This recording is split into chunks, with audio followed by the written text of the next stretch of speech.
back from the state's death row as being innocent and cleared by DNA. So then the governor did not withhold. He didn't uphold the DNA sentence for the juvenile, because how could he when 13 adults have come back innocent? So you hear stories like that, and it just makes it really hard to say that I can even support the death penalty the way that we do it. It's like trying to support one broken part of a broken system full of a bunch of other broken parts. You know? I mean, if even one person who is innocent gets killed by the state, I mean, and let alone, like you just said, 13. Yeah. So, yeah, it makes you have to think. I mean, if you are a thinker, Yeah. But last week, I think we resumed federal executions in this country. And so last week we had 3. And by the time I did my stream on Thursday night, we'd already completed 2 of the 3. One was on Tuesday, one was on Thursday, and one was on Friday. So the guy on Tuesday, he apologized to everyone, his own child, everyone involved. The guy on Thursday said, "I'm innocent." And I said, could you imagine getting to the moment you're going to die and having to choose to tell the truth or lie? And who's going to choose to lie and say I'm innocent when you're guilty? That's your last moment, So for that last paragraph that this man ever spoke, for it to be all about how they were killing an innocent man, just makes it really hard to support that kind of stuff. Wow, I didn't know that. That's pretty deep emotional stuff. That's yeah. Yeah. See, this is why it's much more fun in baseball. So once we're done with this conversation, you can go enjoy yourself some baseball. Let me see if anybody in the Get Vocal stream has any questions. Hello, Amanda. Okay, well, we're looking pretty good. So, well, thanks for joining the stream. I'm going to release this as an episode, but I just really want to thank you for coming on and talking to my listeners. I hope that they really enjoy it. And everybody, don't forget that you can even get Murder in Pleasanton on Kindle. That's where I read it. So super easy to get a hold of. So you should go ahead and check it out if you want to read more about this case. Yep, there it is right there. I should order up a signed copy of that.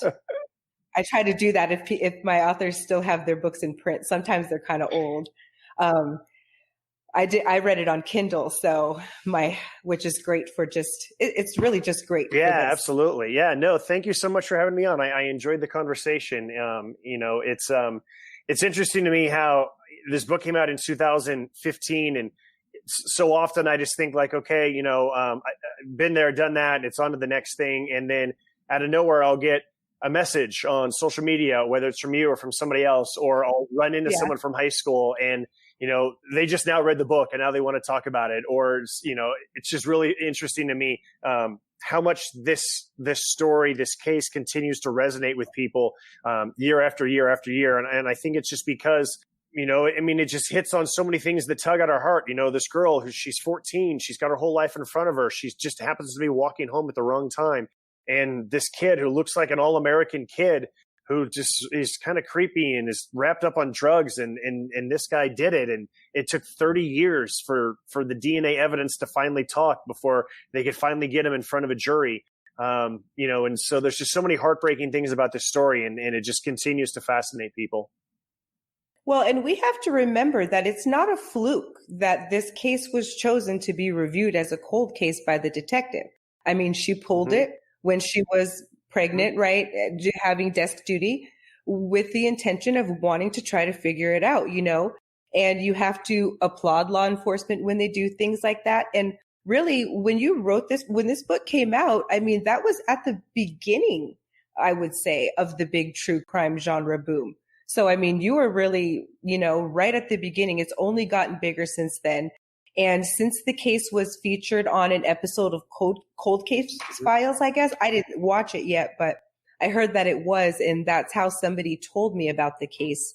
I'm sure interest in the book will only grow, and I'm sure more people will want to talk about it because it's a really heartbreaking case. Yeah, it sure is. It sure is.